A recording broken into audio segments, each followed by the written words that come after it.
two solutions. Great. All right, so we'll move on to the next task now. And this next one is about palindromes. We want to check if it's a palindrome. So first of all, just to make it Given the official. string, check if it is a palindrome. Yeah, there we go. So we want to check if it's a palindrome. What's a palindrome? So you'll notice this is a link. We can click this and it'll basically just give us an explanation of what it's all about. A palindrome is a string that reads the same left to right and right to left. Okay, so what are some examples of palindromes? Well, we've got a word like radar. You know, flip this around, it's going to look exactly the same. Or if we wanted to get a little more fancier, race car. There we go, 7 characters. Taco cat is another one of them. Never, odd, or even. There are big palindromes that exist. You know, like there are some that are like pages and pages long. There are some long ass palindromes. Anyway, the point is, we just want to check if this is a palindrome. They don't actually need to be words in this case. So you notice, like on the examples, we got ba, which is a palindrome. It's spelled the same way in both directions. Aback, however, is not. It would be kaba in the other direction. This is a really good example. I mean, props to whoever wrote this challenge here. We'll give them a little upvote there, because this is a really nice illustrative example. It shows us that even a single character, it's a palindrome. You know, flip it around, it's still the same thing. Oh yeah. Thanks, Hot Moon Knight. So that's a great suggestion. Dr. Awkward. That's another great example of a palindrome. That's a fun one.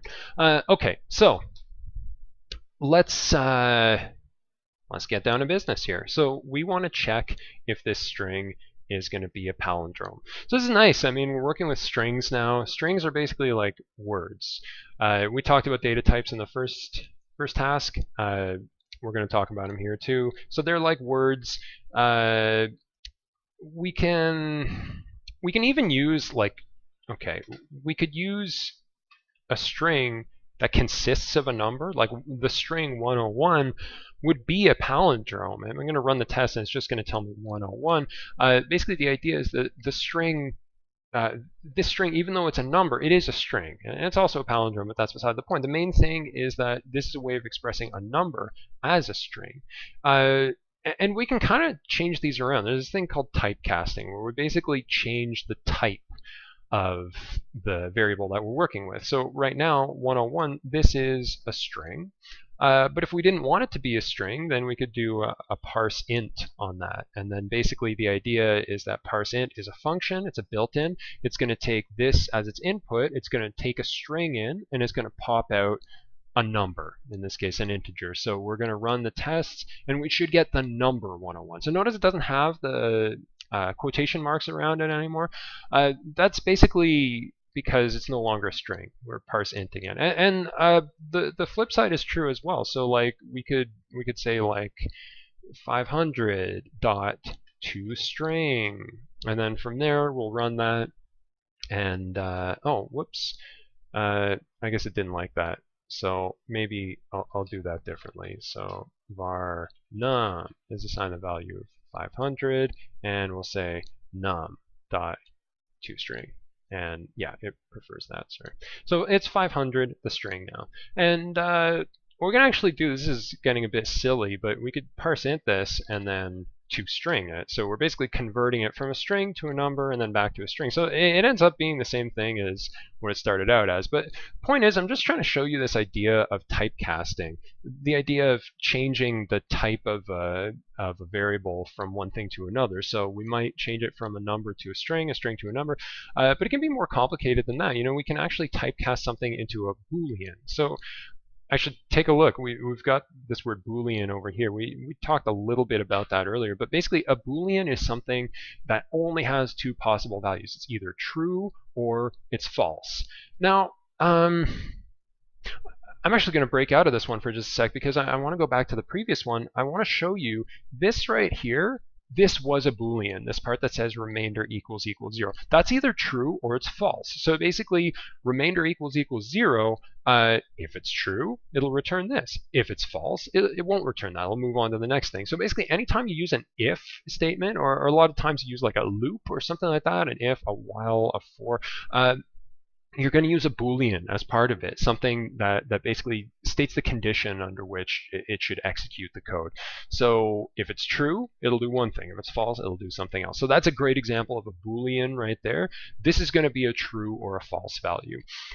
So in this case, we're looking for a Boolean.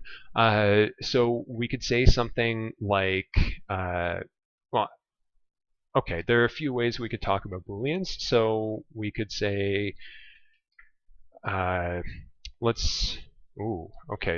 there's a lot we can do here. So let's say var num is assigned the value of 101 right off the bat. And then from there, we'll say var str is assigned the value of num.toString. So basically, these should be the same sort of thing, except one's a number and one's a string. So this is the number 101. This should be the string 101. And just to check to see if that's working the way we want it to, we'll just return that. It's the string 101. We can tell by the quotation marks. Okay, great. So that's doing what we want it to do. But the main thing is we want to say something like, if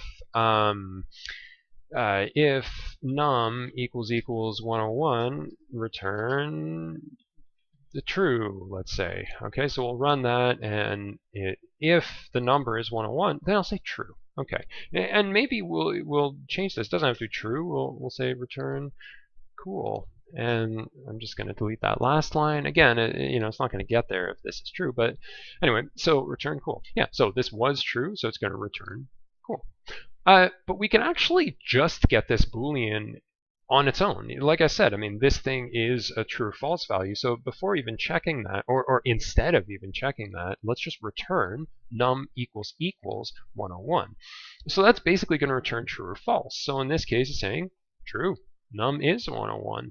Whereas if we said num equals 102, then when we run this, it's going to say false because num is not equal to 102. So then we get the false. Okay, let's switch that back to 101, and we're going to see some kind of interesting features of JavaScript. So again, this was something that returned true. Makes sense. This was 101. But if we change it to the string here, now we want to compare, because remember, this one, it's not the number 101, it's the string 101. So when we run the tests, we should get, hey, wait, that's weird. We're getting true.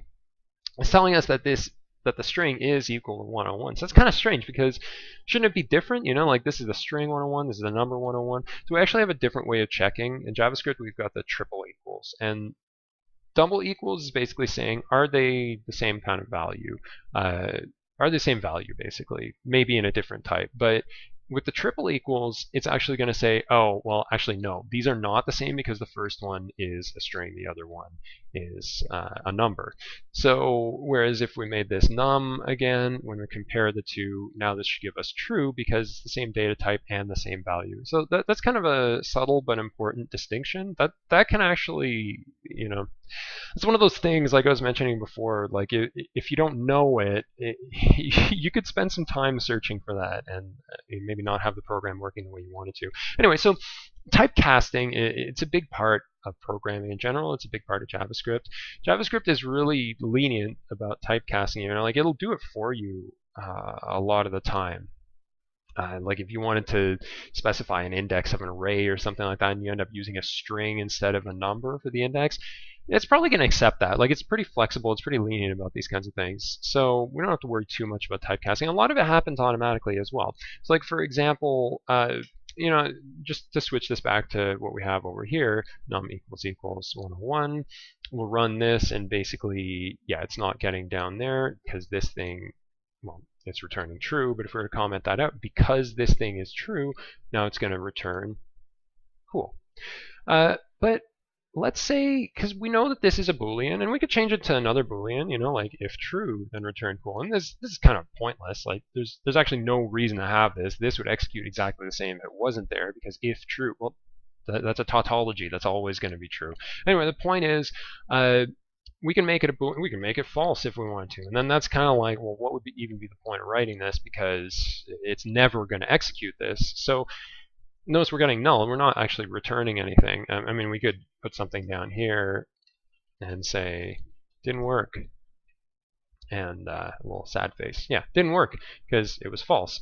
But that's why usually when we're talking about an if, it's going to be stuff that actually is not always true and not always false, something that we're actually trying to check. So like maybe we're trying to see if the input string is ba, and that, for our first example, oh, actually I put an extra a on there, so that's, oh,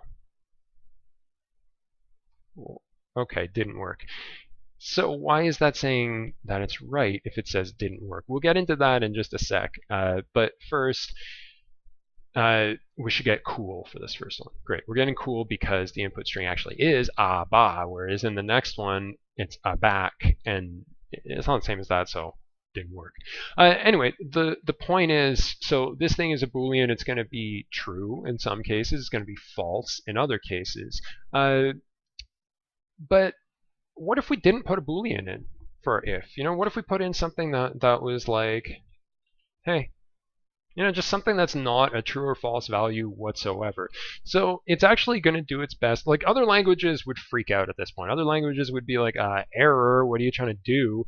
But JavaScript is like, it's very understanding. It's always going to take your side, and it's going to say, oh, this guy, I guess he doesn't really know what he's doing, but he probably means this. And so it's going to say, well, you know, hey, the string hey, like, is that true or false? Well, it's a string with stuff in it, so it's probably closer to true than it is to false. So that's kind of the way it's thinking.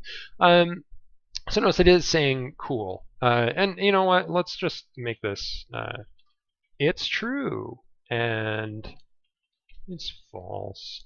Okay, just to make that a little more clear. So basically, if this ends up being true, we're going to get it's true. And if it ends up being false, we're going to get it's false. So notice everywhere we go, it's true, because hey actually is, it's being typecast to a Boolean, and as a Boolean, this would be true. It's a string with something in it. Now, if we made it an empty string and we run the tests, it's false. So an empty string is typecast to false. A non-empty string is typecast to true. So we can kind of use that sometimes, you know, like if we're trying to check if a string has some length or not. That's kind of an efficient way of doing it. But, you know, do I recommend it? I don't know. Probably not, because we want to focus on being semantic, having stuff that's clear to the reader.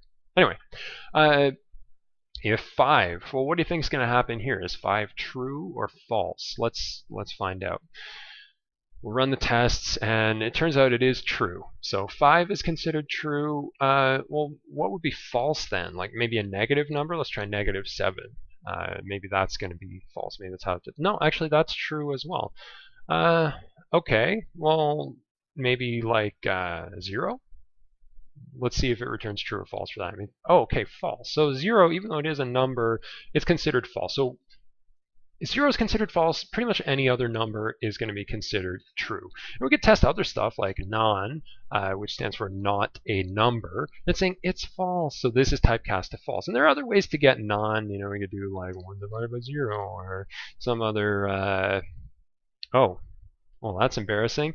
I wonder why that was considered true. Maybe it has the value of infinity or something like that, which is considered true in this case.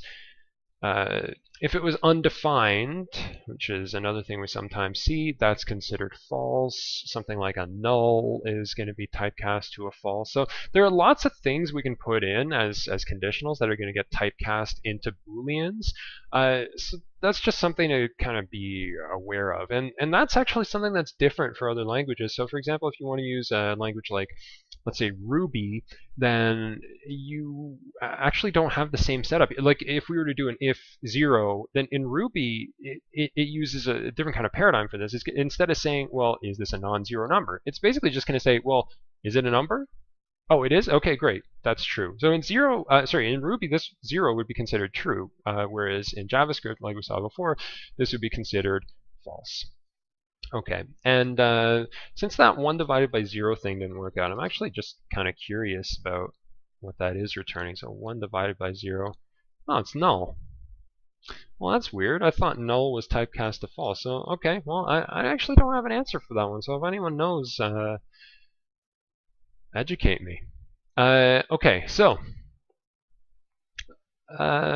we're probably ready to dive into the problem. I mean, I guess the one thing I wanted to say is, even if we just look at something like this, and I guess I can delete these two lines as well. So it's saying it's false, but notice how it's actually, like if we look at this, saying it's passing the majority of the visible tests, 6 out of 10. Who would have known that the answer to most of these tests was this string that said it's false and has a sad face? Well, it's not that that's the intended answer. It's that just the answers here are all true or false. Now, since this is not an empty string, it's considering that true, whereas if we made this empty, then it should pass 4 out of 10 tests, because those are the ones that are considered false. So now if we look at this, well, it should be false, and we give it empty, and that's considered the same as false. It's typecasting the answer to the type that it's looking for. It's looking for a Boolean, so it's going to say, oh, well, maybe this guy doesn't know what he's talking about because he gave us something that's not a Boolean. But let's try to think of what he meant by that. So how would we interpret an empty string as a Boolean? We'd probably interpret it as false. If it was non-empty, then we would consider that true. I mean, it's yeah, and we could even say, hey, is that equal to true? And now this would be a Boolean. That would it should give us a value of true. Wait, false? Oh, okay. Well, that's not what I was expecting. Anyway, let's get into this whole palindrome thing. So again, a palindrome, it's a word that's going to be spelled the same backwards and forwards. Now, other languages are going to have nice, efficient ways of actually just reversing the word itself, and maybe we'll look at something pretty close to that. But before we do, we're going to do a loop. So basically, let's start with our loop here. So we'll start with a for loop. A loop, basically, if you haven't heard of it before in programming, a loop is where you're going to repeat the same task like a bunch of times. And there are other ways of doing it. You can use functions for pretty much the same thing. But we're going to get into loops for now. So we'll just talk about this idea of a loop. Okay, so basically, the way a loop works is it repeats some code. The for loop is a great example of a loop, and it's going to have some content. So just like we had with the if, we're going to put in some statements here, and then basically this is what's going to happen. This is the body of the loop itself. So basically, we're going to say for var I is assigned the value of 0. So that means I is our iterator. It's going to start at 0, and we want it to go here, let's just do a quick example. While I is less than 2, and then I plus plus. The plus plus is the same as saying I is assigned the value of I plus 1. If we wanted to say that slightly more efficiently, we could say I plus equals 1. Now, that's the sort of thing that'll work with other operations as well, the main for. But really, the most efficient way of doing this is I plus plus. If we were trying to de-increment it, we do I minus minus. Okay, so in this case, we're doing I plus plus. We're trying to go through this string, and we're going to see what's up. So basically, here, I'm just going to do something really simple. I'm going to do console.log input string dot character at I. Okay, so a few things to explain here. We talked about console log. That's basically just going to make it appear down here. Input string is the name of our argument. It was our input in this case, so that's what we're going to be looking at. I starts with the value of 0. So this is like our initial condition. We use a semicolon, and then after that we have our kind of like the condition under which we're going to run the loop again. So if this is true, we'll run the loop again. If it's not true, we'll stop. And then we've got I plus plus over here, which is basically what to do at the end of each loop. And we're saying iterate, make I bigger. And that's a good thing, because if we didn't have that, then if I wasn't actually getting bigger, then the loop would never end, because I would be 0. It's going to say, is I less than 2? Yeah, it is. Okay, keep going. don't do anything at I, and then is I 0, or sorry, I is still 0, is 0 less than 2? Yeah, it is. So it would repeat infinitely unless we actually change the value of I, so that's what we're doing here. So basically I starts at 0. You know what? Here, let's make this a little simpler at first. So we're just going to do console.log I. So it's just going through 0 and 1 so far. Let's even make it 3. And now it's going to give us 0, 1, 2. Okay, so it's basically going as long as I is less than 3. Okay, so now let's do input string dot character at I, and that should give us the character of the input string at that index. So well, let's run this. So we'll look at it at the first one. First, or 0th character was A. The character 1 was also A. Character 2 was B. So we're getting what we expect here. A, A, B. Great. If we look at this next one, A, B, A. Great. It's what we're expecting. A. Notice it didn't actually execute the other loops here because there wasn't a character for us to actually print out. It didn't go up to 3 in that case. Okay, so basically that's giving us our character at the index I. We can also kind of specify this like an array, and to be honest, this is kind of the way I normally do it. Input string at I, and it's just going to give us the character at that index. So this should really run no differently than the previous thing. Yeah, we're getting the exact same stuff. Okay, but let's say we wanted to go through the whole string, you know, not just the first 3 characters, or not just you know, the first character. We want to go through the whole thing. So basically, let's make a new variable. We're going to say variable length is assigned the value of input string dot length. So this is a built-in for strings. You can do a dot length on a string, and you can also do that on an array for what it's worth, and it's basically just going to tell you, in this case, the number of characters in the string. That's useful for us because if we know that, then we know how far to make our loop go. So it's going to go from 0 up to the length of the string. Okay, so for this one, it's going to go all the way up to 5. It's going to make 5 characters, A, A, B, A, A, same as these characters up here. If we look at this one, A, B, A, C, it's basically spelling out the whole word, so that's nice. It's doing what we want it to do. Okay. So what are we trying to check here? Let's take a look. So we're going to do a little visualization here. Yeah, I'm pretty sure. Okay, what's a good word to use as a palindrome? So I got Dr. Awkward as a suggestion before. So let's put that in.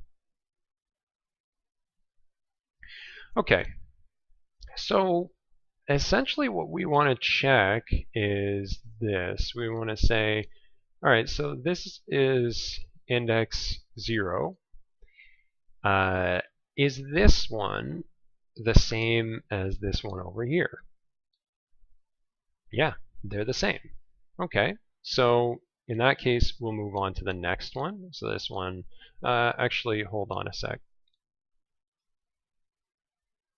Let's use a different color. Okay, so this one compared to this one now. So this is index 1. Are they the same? Yeah, they're the same. So we'll keep it going. We'll check this one. How does that compare to this?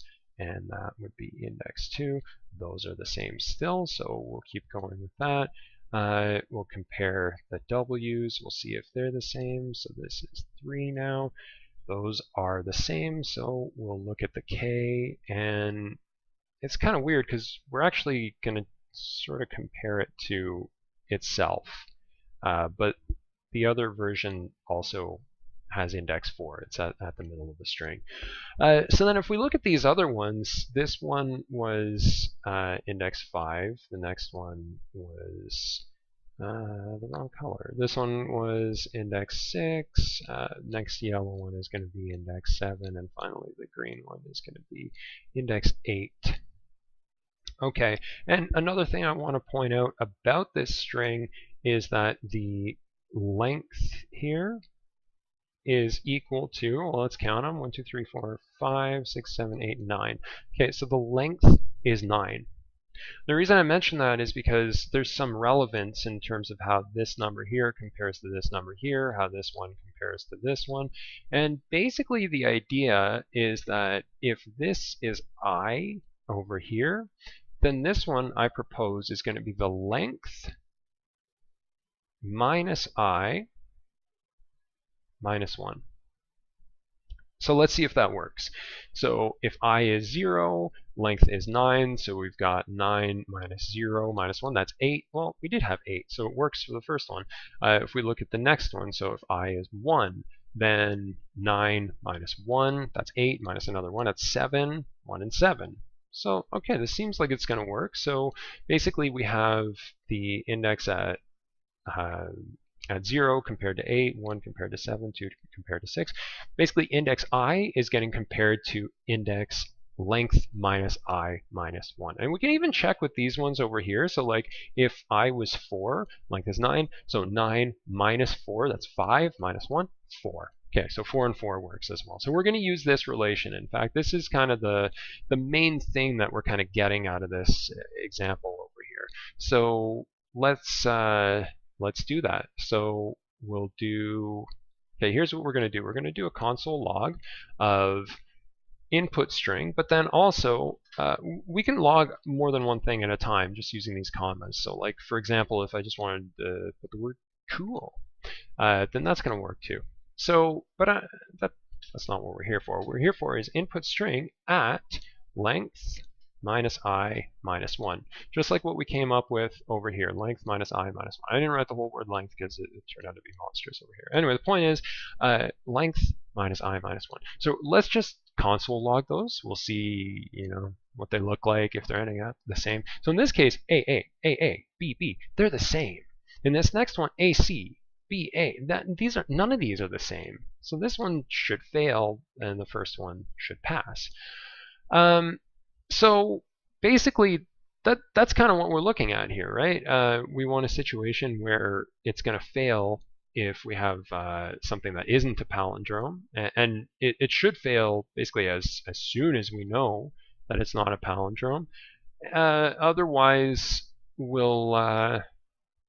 it'll pass if it makes it the whole way through. So what's a good example of something that's not a palindrome? So okay, oops, still on eraser. Let's do something that's like the same character at the beginning, but not after that. So let's go with wow, I really thought this would be easier. Oh, here.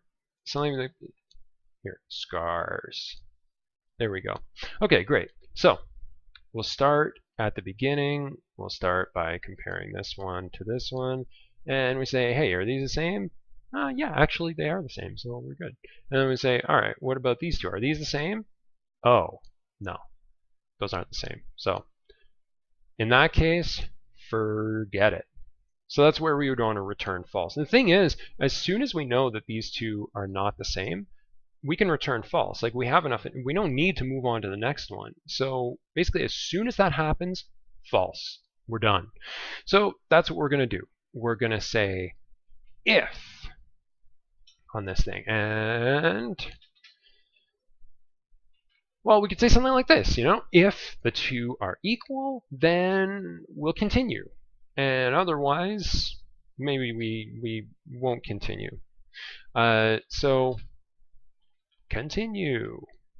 Else, well, we could use the keyword break. I mean, that breaks out of the loop, as opposed to continue, which basically says go on to the next iteration of the loop. We'll talk more about those in the future, but for now, I actually just want to return false. And keep in mind, this return, even though it's kind of like nested in here, it's indented a bunch, this return still corresponds to this function here. So basically, as soon as it sees that return, it's not continuing. It's not going to move on. It's not going to get to the next thing. It's just going to return false.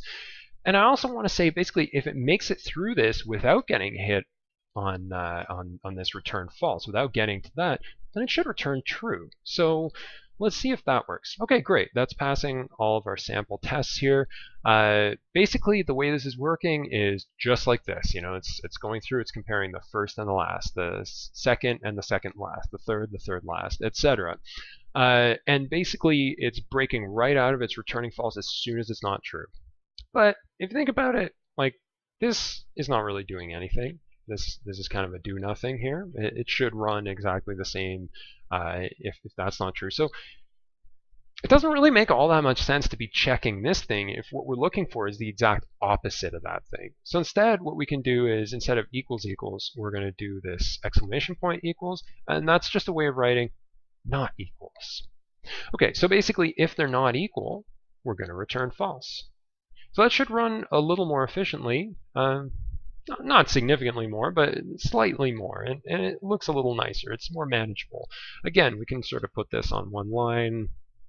I sort of prefer it that way myself, but that's a personal preference thing. Okay, so if they're not true, it's returning false. If they are the same, it's, well, if all of them are the same, it makes it the whole way through the string, it's going to return true. Okay, but there's one more thing I want to say about this. If we think about this, our iterator is going all the way from 0 to the length of the string. But if we take a look at this, you know, we compared 0 to 8, 1 to 7, 2 to 6, 3 to 5, 4 to 4, and then we were done. So we actually didn't need to make it past 4 in this case. If we did, then we'd be comparing 5 to 3, 6 to 2, 7 to 1, 8 to 0.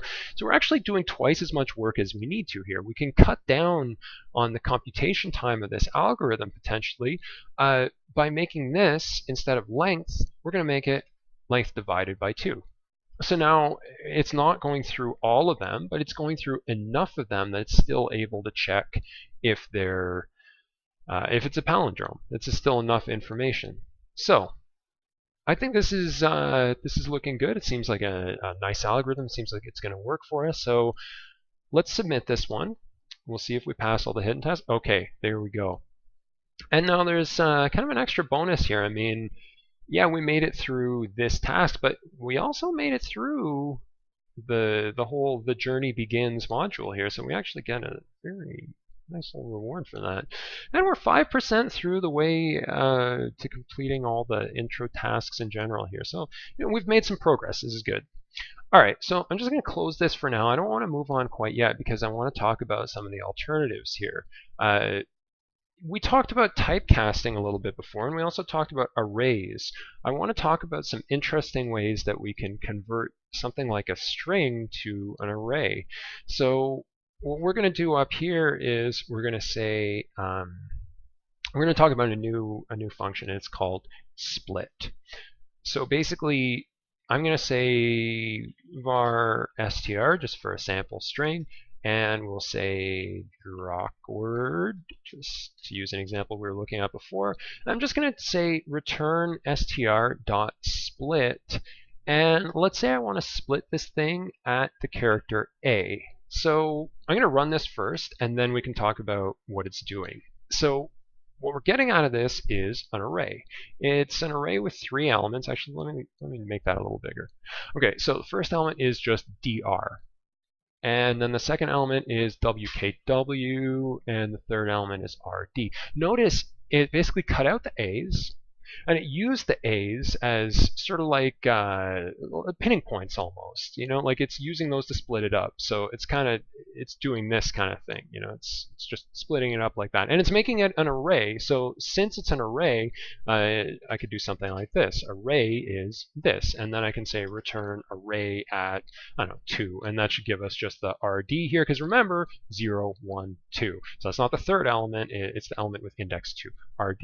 Oh, and also notice that ran, it was fine even though I didn't have the semicolon at the end. Again, JavaScript is super forgiving. It's nice that way. But it is a good practice just to get your semicolons in there. I mean, come on.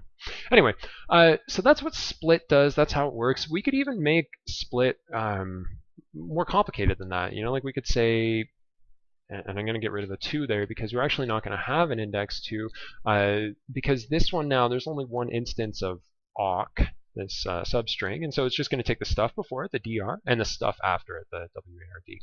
Okay, so from there, we're kind of getting an understanding of what split is all about. Actually, maybe I will show you what would happen if I tried to say element with index 2. So it's saying null. It doesn't have that index, so it doesn't have anything to return there. So that's kind of nice. Again, like another language might throw an error or something like that, but JavaScript tries to sort of handle these things as gracefully as possible. Okay, so you might be wondering at this point, well, what if we split with an empty string? What's it going to do then? Well, technically, there's an empty string between the D and the R. There's an empty string between the R and the A, between the A and the W, between the W and the K, etc. So it's actually returning an array that contains every single letter of the word in order. And that's kind of nice. Actually, that's very nice in terms of the way it's going to work out for us, because what we're going to do next is, well, something very cool. So first, I want to show you another built-in here. So, well, actually, let's start with the array r.reverse. That's basically just going to take all the elements in the array and it's going to flip the order. Now, obviously, we can't really tell that it did that because this is a dang palindrome. So we need to start with something that's not a palindrome. Let's do the word gross. So let's run this, and now sorg. It's reversed the word gross. Okay, so that's super cool. But you might be wondering, okay, that's really useful, but like why would we bother converting it to an array? Why not just reverse the string? Well, let's try that. So str.reverse. Let's see what happens if, oh, that's not a function for strings. So that's the limitation of the syntax depending on how you look at it, but the main thing is we can't directly reverse a string. We can reverse an array. So basically we could say var reversed r is r.reverse. Again, I'm trying to be super semantic about my variable names here, just to make it extremely clear to the reader. Okay, so we've reversed the array, and now I want to have this thing reverse string, and I'm basically going to do the opposite now of split. So now I'm going to say reversed array dot join. So opposite of splitting is joining, and join is also going to need an argument in it. It's going to take a string as an argument, and that's the thing I'm going to be returning. So this is reversed str, reverse string. So basically the argument here works in exactly the opposite way of the argument over here. So in this case now, sorg, it knows it's a string. It's not an array of characters. It has the quotation marks around it, which indicates that, yeah, this is a string. So that's the kind of thing we're looking for. And we could, from there, make a comparison. We could say, well, is reversed string the same as string, for example? And in this case, no, those aren't the same. But before we really get into that, I want to tell you about what this does. So like basically if we put a character in here, like let's just say question mark, then when it joins these, it's going to put a question mark in between each piece of the array that it broke down. So that's kind of useful. We could actually use that to sort of like replace characters. You could replace the letter A with the word what's up or something like that. Like, use your imagination. But the point is, we could sort of split it according to one string and then join it according to another string, and kind of work like a replace. But we actually have a function for replace, so maybe we won't use it that way. The main thing is we want to join without anything in the middle. We don't want any extra strings in between each of these characters. We want it to just be the reversed words, sorg. Okay, and then what we were checking was basically, are these the same thing? Was our reverse string the same as our initial string? The same as the thing that we started with? And what we're finding is, no, it's not the same. But if we were to make it something like drawkword, like we saw before, then yeah, now they are the same. It's true for all of these. Really what we want is, we want this to be the input string, because if we do that, now it's solving the problem. And again, this stuff down here, this is another way to do it, but that stuff's not running because we've got this return here. As soon as it hits the return, it is not going to do anything else. Okay, so keep that in mind.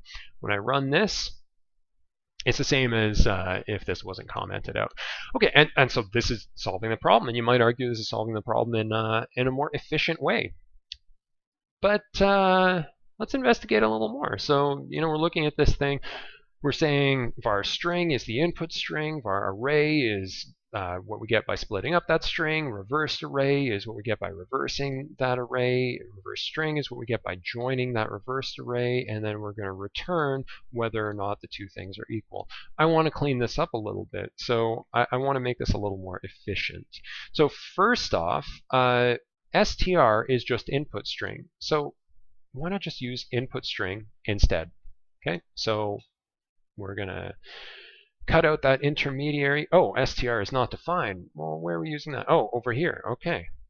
Thanks for pointing that out. By the way, this is a nice opportunity for us to talk about sort of the console here. The console is really, really useful. Like it's actually giving us really good information. It's saying reference error, so a specific type of error. It's describing it. Str is not defined. And it's specifically saying that it was on line 6 at character 27. That's where I was right here. This is line 6, notice on the left there. And this is specifically character 27. I'm not going to count it, but I believe that that's character 27.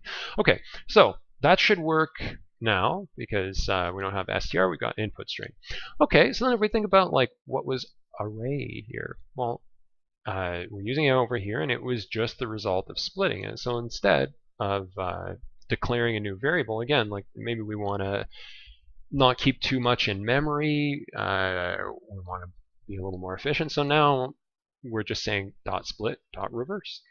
Okay, and then reversed array, well, we're just referring to this over here, so let's just take this and we'll replace reversed array with the thing that we calculated it from. And now reverse string is just input string dot split dot reverse dot join. But we can go a step further. So check this out. We can say instead of even using reverse string, we can just take this part, pop that out, put it in here, and now that's getting pretty efficient. I mean, we could say that this is like a one-line solution, right? We really just have one line. I mean, we could make it proper a one-line solution by turning this into an arrow function like before. But for now, let's just sort of leave it like this. We've got return input string dot split dot reverse dot join. So again, all of this is just the reversed version of the original string we're given, and we're just comparing that. We're saying, is it equal to input string? So that works. Let's just verify that works. Yeah, it works. Let's even submit it just to make sure it's passing all the hidden tests, because when you do run tests, it's not running the hidden tests, just the sample ones. Okay, so perfect, and now that's saved. Anyone who wants to take a look at it can. So basically the question is, like, well, okay, first of all, we're looking at this and it's a lot shorter than what we had down here, but the question is it better? Is this considered a better algorithm? So I would say a few things about this. I mean, the first thing I would say is it looks more efficient, right? It's being written on one line. It looks nice and compact. We could even, like if we want to make it really compact, we could just say, like, make that an S, and that should still run, and it looks even more terse, even more compact, which is nice. But the thing is it a better algorithm? Well, that's actually a really good question.